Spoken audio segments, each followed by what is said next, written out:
ছি আপা, কি বলছেন? এভাবে বলবেন না। আহান আপনার তো ছেলের মতো, তেমন অনুভবও আমার ছেলের মতোই। তাছাড়া তাদের বন্ধুত্বটা অনেক গভীর। আহানের জায়গায় অনুভব থাকলে আমারও এমন কষ্ট হতো। দোয়া করবেন আপা, ডক্টর বলেছেন বিপদ কেটে গিয়েছে, অনেকটাই আশঙ্কা মুক্ত।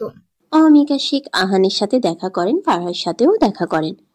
আয়াতের বান্ধবী হওয়ার সুবাদে মেয়েটার সম্পর্কে অনেক শুনেছেন তিনি। এই মেয়েটার জীবনে স্ট্রাগলটা সহজ ছিল না। মায়া ভরা মেয়েটার একটু সুখের মুখ দেখেছে, এটাতেই এত বড় বিপদ। অহমিকা শেখ ফারহার মাথায় হাত বুলিয়ে দিয়ে বলে, চিন্তা করো না মা, ঠিক হয়ে যাবে। ফারহা সম্মতি দিয়ে মিহি কণ্ঠে বলে, দোয়া করবেন আন্টি। 8টার দিকে সকলে কেবিন থেকে চলে যায়। সকলে চলে গেলে ফারহা আহানের এক হাত নিজের হাতে নেয়। আহান ফারহার দিকে তাকিয়ে আছে শুধু রোবটের মতো, মুখে তার অক্সিজেন মাস্ক। আহানের ওই দৃষ্টিতে হয়তো অনেক অব্যক্ত কথাগুলো লুকিয়ে আছে। ফারহা অভিযোগ নিয়ে বলে, আপনি খুব পাষাণ লোক আহান। আপনি এমনটা কেন করেছেন? আমার কথা একটা বারও ভাবলেন না? আমি যে একা এই দুনিয়ায়, আপনি ছাড়া কে বা আছে আমার? আপনি আমাকে অনেক কষ্ট দিয়েছেন আহান। আমায় কষ্ট দেবেন না বলেও আপনি আমায় কষ্ট দিয়েছেন। আহানের থেকে কোনো জবাব আসে না।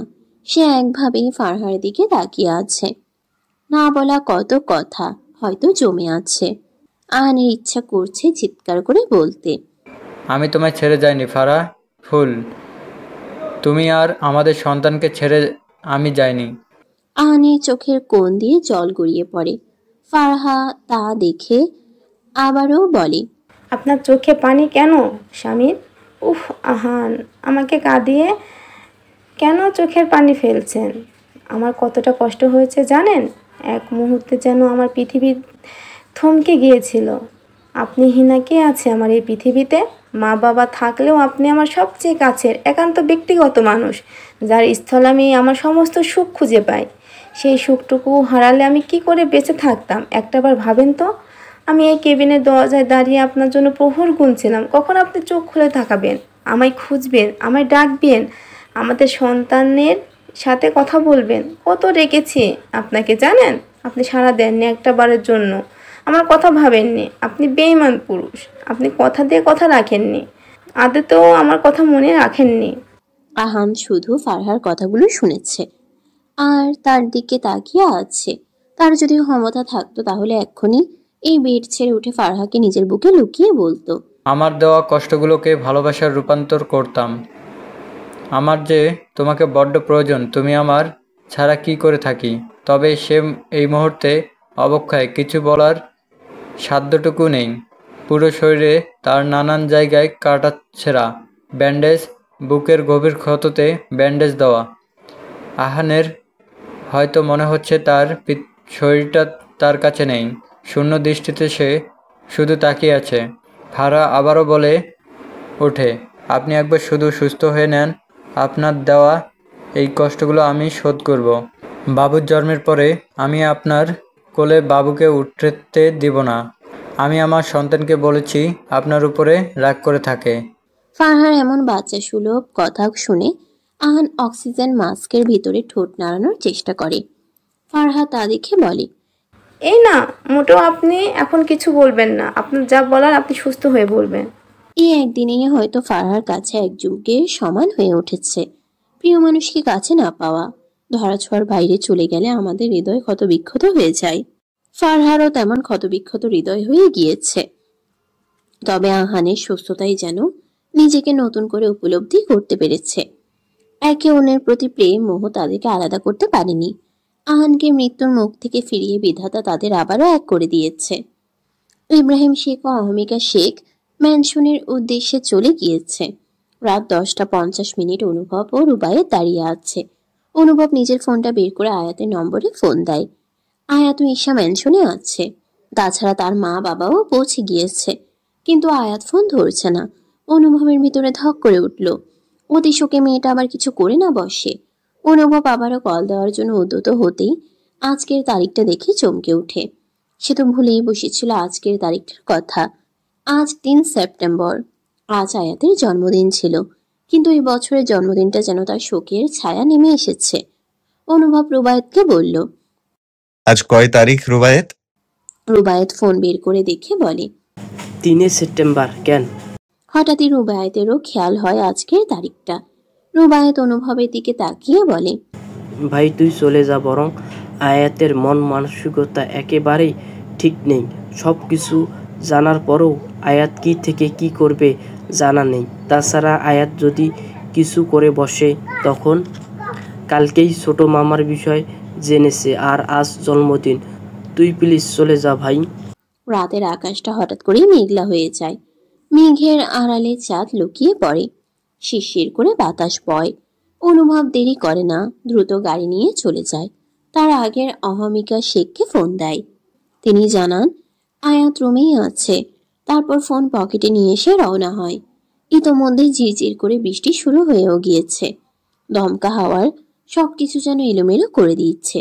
30 মিনিট ড্রাইভ করার পর অনুভব শেখ মেনশনে ফিরে আসে। গাড়ি পার্কিং এরিয়াতে রেখে দৌড়ে ভিতরে আসে। কলিং বেল বারবার চাপে। রহিমা এসে দরজা খুলে দিয়ে দেখে ভিজা অবস্থায় অনুভব দাঁড়িয়ে আছে। তাই রহিমা বলল, অনুভব বাবা, তুমি তো ভিজে গেছো একেবারে। অনুভব তৎক্ষণাৎ বলল, খালা আয়াত কই? আয়াত মা তো ঘরে। কেন? এমনিতেই আম্মু আব্বু কি ঘুমিয়েছেন? বাজান। আচ্ছা আমি উপরে যাচ্ছি। এই বলে দৌড়ে উপরে উঠে যায় সে। উপরতলায় পৌঁছে ঘরের দরজা চাপানো দেখে অনুভবের হৃদয় কেমন যেন করে ওঠে। অস্থির হাতে সে দরজাটা ঠেলে ভিতরে প্রবেশ করে।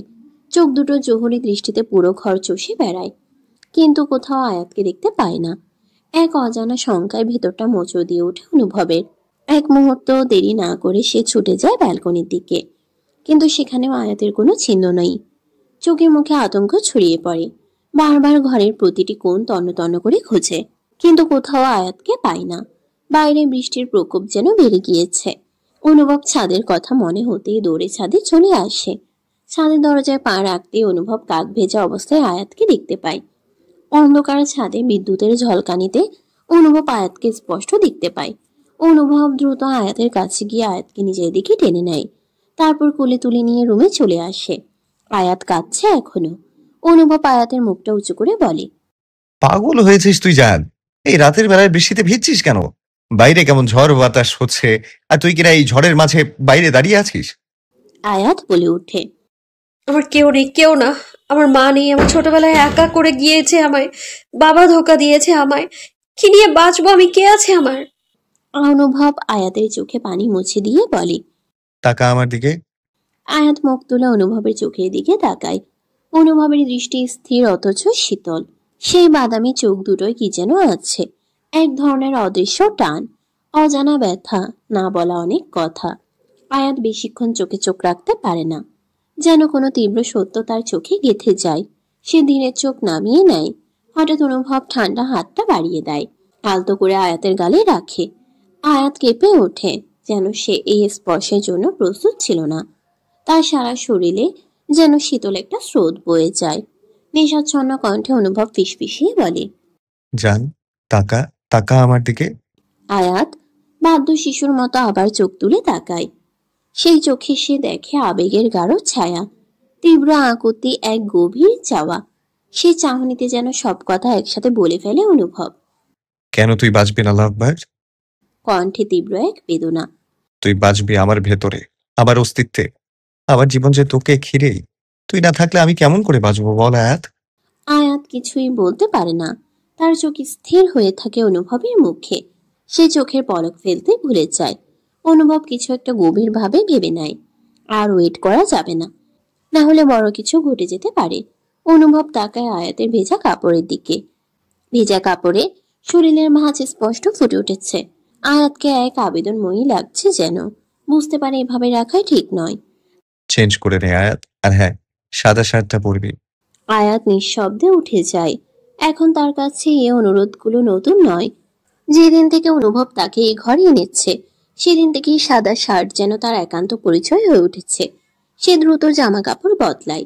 তারপর ধীরে ধীরে ঘরের দরজাটা ঠেলে বেরিয়ে আসে আয়াত। কিন্তু ঘরটা খালি, অনুভব নেই। আয়াত ঘরের জানালার কাছে দাঁড়ায়। তার বইয়ে এই আবহাওয়ার প্রতিকূলতার থেকেও তার মনের ঝড় সবচেয়ে বড়। কিন্তু তার কি করা উচিত? ভাগ্য তার এত নির্মম কেন? গত জন্মদিনে সে বাবার সাথে কত আনন্দের সাথে কাটালো, আর এই জন্মদিনে? আয়াত বুক চিরে দীর্ঘশ্বাস ফেলে। নিজের নিয়তি দেখে এক তুচ্ছ হাসি ঝরে পড়ে ঠোঁটের কোণে। ভেতরটা যেন হঠাৎই খালি হয়ে আসে। আয়াত চুপচাপ দাঁড়িয়ে থাকে। কিছুক্ষণ অনুভব এগিয়ে আসে তার দিকে। আয়াতকে দেখে এক মুহূর্ত থামে, তারপর নিঃশব্দে তার পাশে দাঁড়ায়।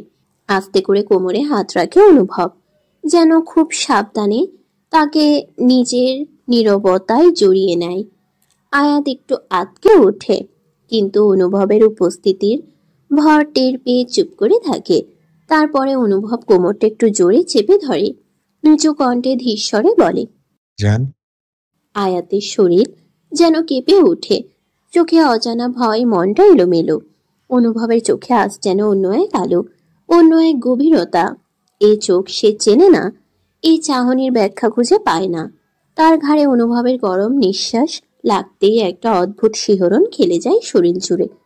নিঃশ্বাসে যেন কথার চেয়েও বেশি কিছু বলা হয়ে যায়। আস্তে আস্তে অনুভবের হাত চলতে থাকে আয়াতের শরীরের উপর দিয়ে, অনিয়ন্ত্রিত, অনিশ্চিত। আয়াতের শরীরে তখন কাঁপন, মনে অস্থিরতা, নিজেকে সামলানো দায় হয়ে পড়ে। অনুভবের স্পর্শ তাকে ভিতর থেকে নাড়িয়ে দেয়। পরিচিত মানুষের এই অচেনা রূপে সে হতবাক। বাইরের বাতাস জানালার ফাঁক গলে ঘরে ঢুকছে হু হু করে। পর্দাগুলো এলোমেলো নাচছে বাতাসের দোলায়। আকাশ যেন চিরে বৃষ্টি ঝরছে। নিরন্তর ছন্দহীন তালে অনুভব আয়াতকে নিজের দিকে ঘুরিয়ে নেয়। আয়াত চোখ নামিয়ে রাখে। কিছু বলার আগেই হঠাৎ অনুভব মুখ ঘুরিয়ে দেয় আয়াতের গলায়। অপ্রস্তুত হয়ে যায় আয়াত। অবচেতনে সে অনুভবের চুল খামচে ধরে। অনুভব তার গলায় আলতো কামড় দেয়। ব্যথা পায় আয়াত, কিন্তু মুখে শব্দ করে না। তার পুরো শরীর যেন জমে যায়। আয়াত কাপা গলায় কিছু বলতে চাইলে অনুভব তার ঠোঁট নিজের দখলে নিয়ে নেয়। আয়াত থমকে যায়, অসহায় হয়ে পড়ে। নিজেকে ছাড়ানোর চেষ্টাও করেও ব্যর্থ হয়। অনুভব যেন ডুবে যায় প্রেয়সীর প্রেমে, বৃষ্টি আর ভালোবাসার মৌসুমে। 5 মিনিট পর অনুভব তাকে ছেড়ে দিলে আয়াত এক দীর্ঘ দম নেয়। অনুভব নিজের আঙ্গুল দিয়ে আয়াতের ঠোঁট থেকে ভেজা মুছে নেয়। আয়াত তাকায় অনুভবের চোখে। সেই চোখে এক অদ্ভুত নেশা। কাপা কণ্ঠে আয়াত বলে, আপনার কি হয়েছে অনুভব ভাই? এমন করছেন কেন? অনুভব গম্ভীর গলায় উত্তর দেয়, তোকে চাইছি আয়াত, হবি আমার। সমস্ত অতীত ভুলে সব গ্লানিকে পেছনে ফেলে তোকে চাইছি একান্ত করে। মানে? মানে এই বর্ষার মৌসুমে সব ভুলে তুই আমি একসাথে নতুন এক ভালোবাসার মৌসুমে। আয়াত বোঝে না এত কঠিন কথা, শুধু চেয়ে থাকে। অনুভব আয়াতকে কোলে তুলে নেয় 5 কোলে, ফিস ফিস করে বলে, আজ আমায় বাধা দিস না জান, দোহাই লাগে দিস না। মরে যাচ্ছি আমি কবে থেকে। তার উপর তোর এসব পাগলামি। যাই হয়ে যাক, আমায় আজ অন্তত আটকাস না। ভয় করছে আমার। Don't be scared, Jan. You are my soul, and hurting you would be like hurting myself. অনুভব আয়াতকে বিছানায় নিয়ে আসে, শুয়ে দেয়। তারপর নিজের গায়ের টি শার্ট খুলে ঝুঁকে পড়ে আয়াতের দিকে। আয়াত ঢোক গিলছে বারংবার। অনুভব আয়াতের শার্টের দুটো বোতাম খুলে দেয়। দুজনে নিঃশ্বাস ভারী হয়ে আসে। তারপর আয়াতের বক্ষদেশে মুখ ডুবিয়ে বলে, I will be gentle, baby. তারপর অনুভবের কণ্ঠ ভেজে উঠে এক সুরেলা গান। এক বৈরী হাওয়ায় উস্কে দিল এক প্রেম পিপাসুকে। এক নরনারীর গভীর উন্মাদনায় আশ্রে পড়ছে দেওয়াল জুড়ে। কতকাল পর আজ তাদের মিলনে আকাশ নেচে চলেছে। বর্ষার বাড়িধারায় মুছে যাক সকল অতীত, খুলে যাক নতুন পাতা। একে অপরে জড়িয়ে থাকুক আজীবন। এই রাত্রিতে কেউ না জানুক, কেউ না বুঝুক, সাক্ষী থাকুক মেঘমালা। কাক ভেজা ভোর 4টা। অনুভব আয়াতকে নিয়ে ওয়াশরুমে যায়। শাওয়ারের নিচে দাঁড়িয়ে ঝর্ণার পানি ছেড়ে দেয়। ক্ষত বিক্ষত দেহে পানি পড়তেই আয়াত শিউরে ওঠে। গলায়, ঘাড়ে, বিভিন্ন জায়গায় জ্বলে ওঠে। আয়াত ঠোঁট কামড়ে ধরে, চোখ মুখ খিচে যায়। অনুভব আয়াতের সেই ব্যথাতুর মুখের দিকে তাকায়। আয়াতের কানে আস্তে করে বলে ওঠে, তোকে ব্যথা দিয়েছি তাই না? তোর এমন পাগলামি আমারও সহ্য হচ্ছে না। সব সময় ভয়ে থাকি তোকে নিয়ে যান। আয়াত আধো আধো চোখে শুধু অনুভবের কথা শুনে। আয়াতের গায়ে থাকা সাদা শার্টটা ভিজে একাকার হয়ে গিয়েছে। আয়াতের শরীরের প্রতিটি ভাঁজ একদম স্পষ্টভাবে দেখা যাচ্ছে। অনুভব আয়াতকে পা থেকে মাথা অবধি সেই নেশা ভরা চোখে স্ক্যান করে নেয়। অনুভব যেন আরো পাগল হয়ে যায় আয়াতকে এভাবে দেখে।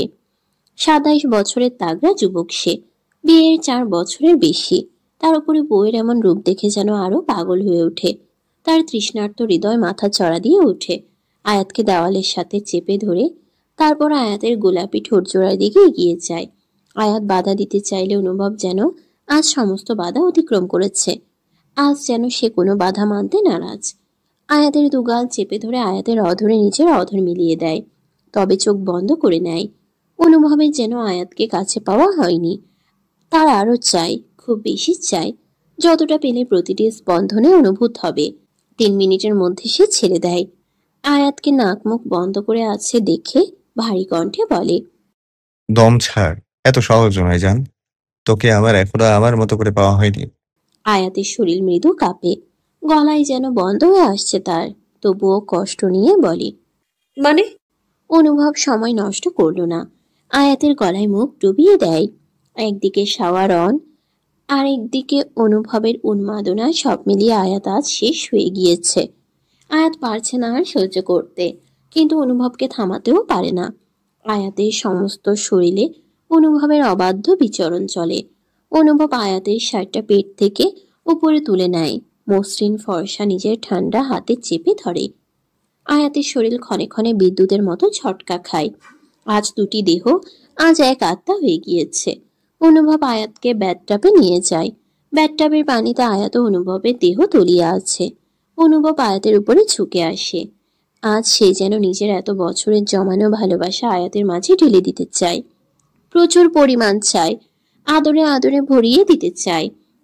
নিজের অস্তিত্ব আয়াতের মাঝে মিলেমিশে একাকার করে দিতে চায়, যাতে আয়াতের সমস্ত জীবন জুড়ে অনুভব থাকে। অনুভব আয়াতের কাছে এসে বলে। আয়াত অনুভবের ডাকে সাড়া দেয়। 2 হাতে গলা জড়িয়ে ধরে সে। অনুভব স্লো কণ্ঠে বলে ওঠে, एक बात कहूँ क्या इजाजत है, तेरे इश्क की मुझको आदत है। एक बात कहूँ क्या इजाजत है, तेरे इश्क की मुझको आदत है। ओ आदत है। অনুভবের মুখের এহেন গান শুনে আয়াতের সর্বাঙ্গ কেঁপে ওঠে। মার্ত চোখে তাকায় অনুভবের চোখে। অনুভব তাকে চাইছে, আবার চাইছে। আয়াত ঠোক গিলে বলে, কি? আমার তোকে পাওয়া হয়নি এখনো। আমার এত বছরের ভালোবাসা, তুই আমার সেই ভালোবাসা যাকে আমি বহু বছর আগেই দিয়ে দিয়েছি সমস্ত হৃদয়। তুই আমার জীবনে প্রথম সেই ভালোবাসা যাকে 10 বছরের বাচ্চা আমাকে দেখে আমার এই হৃদয়ে তোলপাড় শুরু হয়ে গিয়েছিল। তোকে একটু দেখার তৃষ্ণা মিটলেও তোকে ভালোবাসার তৃষ্ণা আমার মিটবে না জান। তোর অজান্তেই তোকে আমি ভালোবেসেছি। তোর একটু ছোঁয়ার জন্য কত প্রহর গুনেছি। আমার বেহিসাবিক সেদিনগুলো একাকী কেটেছে। আয়াত চুপ মনে অনুভবের কথা শুনে। আয়াতের ঠোঁট দুটো তিত্তির করে কাঁপছে। অনুভব হাত দিয়ে আয়াতের চিবুক ধরে। হাতের বুড়ো আঙ্গুল দিয়ে আয়াতের ঠোঁট স্লাইড করতে করতে বলে, ওয়ান্স মোর জান প্লিজ। আয়াত ভয়ে নড়ে চড়ে উঠল। আগের থেকেও অনুভবকে আরো বেশি ডেসপারেট লাগছে। অনুভবের ভিতরকার ভালোবাসার ঝড় যেন উথাল পাথাল ঢেউ খেলছে, যা আয়াতকে পুরোপুরি অতল সাগরে ডুবিয়ে দিতে চাইছে। আয়াত অস্পষ্ট স্বরে বলে, নো নো। Don't move. নড়ছিস কেন? না। তাহলে আমায় বিরক্ত করিস না। আর একবার তোর মাঝে হারাতে চাই জান। মানুষ নাকি নেশা দ্রব্য খেলে মাতাল হয়ে যায়, আর আমার একমাত্র নেশা তুই। তুই নামক নেশা আমার আজীবনও কাটবে না। এই বলে অনুভব আয়াতের শার্টটার বোতামগুলো খুলে দিয়ে আয়াতের শরীরে ছোট ছোট চুম্বন দিয়ে ধরে। সে পুরোপুরি আয়াতে মত্ত হয়ে যায়। আয়াত ছটফটিয়ে ওঠে। সে পারছে না আর। এত ভালোবাসায় সে একেবারেই অভ্যস্ত নয়। অনুভব একটু গভীরে যেতেই আয়াত গুঁগিয়ে ওঠে। আয়াতের গোঙানোর শব্দ শুনে অনুভবের হুঁশ ফিরে। মাথা তুলে আয়াতের মুখের দিকে তাকিয়ে বলে, কষ্ট হচ্ছে জান? ওকে ওকে, ডোন্ট ক্রাই। তৎক্ষণাৎ অনুভব আয়াতকে উঁচু করে ধরে বাথটাব থেকে নিচে নেমে আসে। আয়াতকে ফ্রেশ হয়ে কোলে করে এনে বিছানায় শুয়ে দেয়। তারপর নিজেও জামা কাপড় চেঞ্জ করে আসে। বৃষ্টিতে ভেজার ফলে আয়াতের গায়ে অবশ্য জ্বর জ্বর ভাব আসে। অনুভব আয়াতকে একটা না পাওয়া একটা পিল খাইয়ে দেয়। শরীরের তার ব্যথা ধরে গিয়েছে।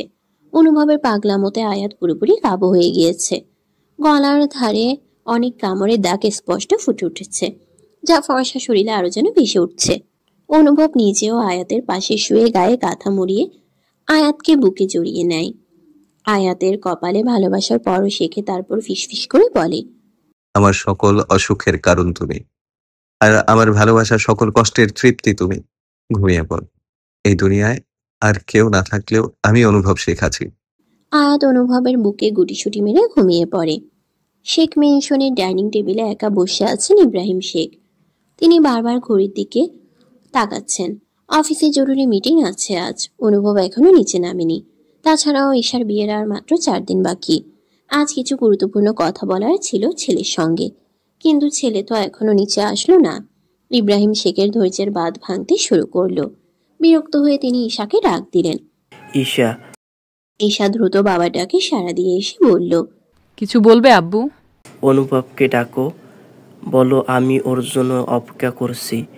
ঈশা মাথা নাড়িয়ে সিঁড়ির দিক দিয়ে হাঁটতে শুরু করলো। সে সবে পৌঁছেছে। তখনই অনুভব ধীরে ধীরে সিঁড়ি বেয়ে নিচে নেমে এলো। ঈশা ভাইকে দেখে বলল, ভাইয়া, আব্বু তোমায় নিচে ডাকছে। আচ্ছা। ছোট্ট জবাব দিল অনুভব। তারপর আর কোনো কথা না বাড়িয়ে নিচে নেমে এলো অনুভব বাবার সঙ্গে দেখা করতে।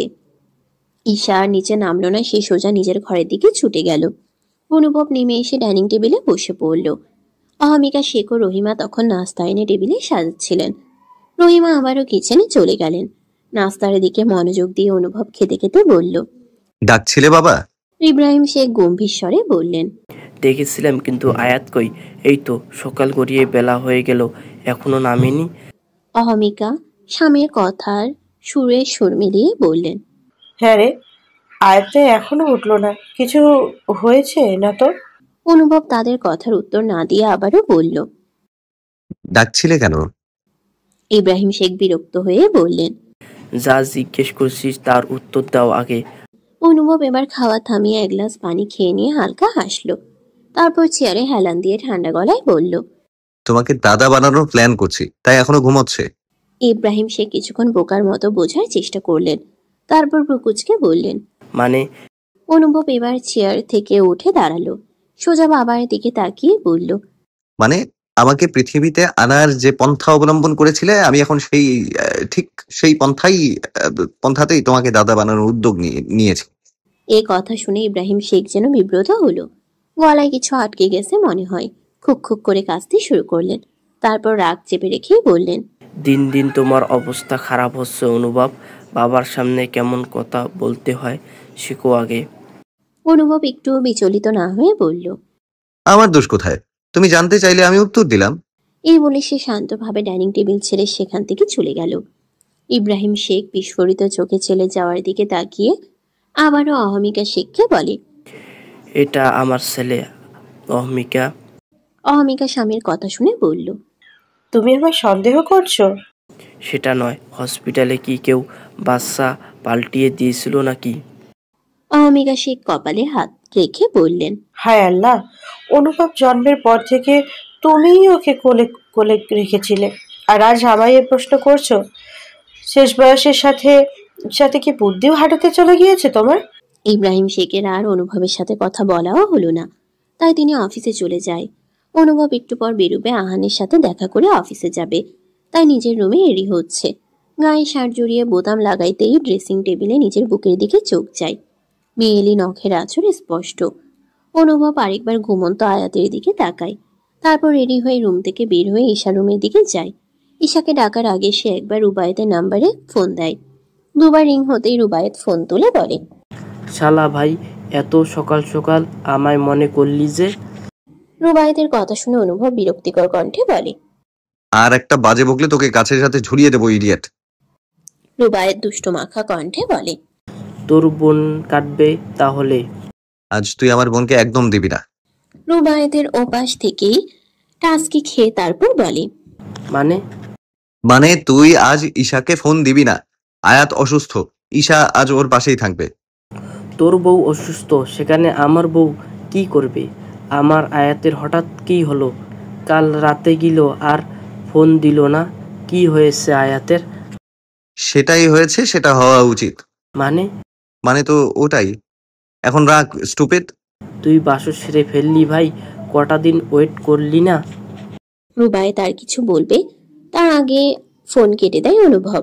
তারপর ঈশাকে ডেকে বলে আয়াতের কাছে থাকতে আর খাবার খাইয়ে মেডিসিন খাওয়াতে। ঈশা ভাইয়ের কথা মতো আয়াতের কাছে চলে যায়। অনুভব আর দেরি করলো না, অফিসের দিকে চলে যায়। আহানের অবস্থা আগের চেয়ে কিছুটা উন্নতি হয়েছে, তবে ডাক্তারের করা নির্দেশ নড়াচড়া সম্পূর্ণরূপে নিষেধ। খুব বেশি প্রয়োজন না হলে বিছানা থেকে উঠে যাবে না। বুকের গভীর ক্ষতের কারণে শরীরে কোনো রকম চাপ নিলে ক্ষত আবার বেড়ে যেতে পারে বলে সতর্ক করেছেন ডাক্তার। ফারহাকে নিয়ে অনিমা বেগম বাসায় গিয়েছেন। সকালবেলায় ফারহার অবস্থা খুব একটা ভালো ছিল না। হাসপাতালের তীব্র ওষুধের গন্ধে সে একেবারে বমি করে ফেলেছে। একজন সুস্থ মানুষেরই যেখানে মাথা ঘুরে ওঠে, সেখানে সে তো প্রেগনেন্ট। ফারহার একটু স্বস্তি ও বিশ্রামের জন্য ইকবাল সাহেব ড্রাইভারকে পাঠিয়ে তাদের দুজনকে বাসায় পাঠিয়ে দেন। এই সময় শরীরে একঘেয়েমি বাসা বাঁধলে মানসিক ও শারীরিকভাবে আরো দুর্বল হয়ে পড়ার আশঙ্কা থাকে। এমনিতেই না খেয়ে ফারহা নিজেকে একেবারে ভেঙে ফেলেছে, তাই কিছুটা বিশ্রাম ও স্বাভাবিক পরিবেশে সময় কাটানো তার জন্য এখন ভীষণ জরুরি। হাসপাতালের আহানের পাশে রয়েছেন তার বাবা, সবকিছু দেখভাল করছেন তিনি। বেলা 11:15 অনুভব হসপিটালে আসে। আহানের কেবিনে গিয়ে আহানের পাশে বসে। আহান তখন জেগেছিল। অনুভব আহানের এক হাত ধরে বলে, আহান, তুই যে আমায় বাঁচিয়ে নিজেকে কত বড় ঝুঁকির মাঝে ফেলেছিলি। তুই আমার বন্ধুর চেয়ে ভাই বেশি। রুবায়েত যেমন আমার ভাই, তুইও আমার ভাই। আমাকে বাঁচিয়ে তুই আমায় ঋণী করে দিলি। এই ঋণ আমি শোধ করব কিভাবে?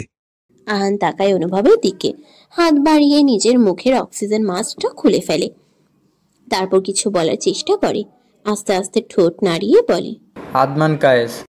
আমি এখন আদমান কায়েস নই, আমি অনুভব শেখ। কেন তুই এমন করলি? ভাই, ভাই, তুই না আমার ভাই, বলিস ভাইয়ের জন্য এইটুকু করব না? তাই বলে এইভাবে? তোর এমন অবস্থায় ফারহার কি অবস্থা হয়েছিল আমি তোকে বোঝাতে পারবো না। ফারহা আমার বোনের মতো, আমি ওর মুখের দিকে তাকাতে পারিনি। অপরাধ বোধ যেন আমায় কুড়ে খেয়েছে। কি করে আমি এই ঋণ শোধ করব?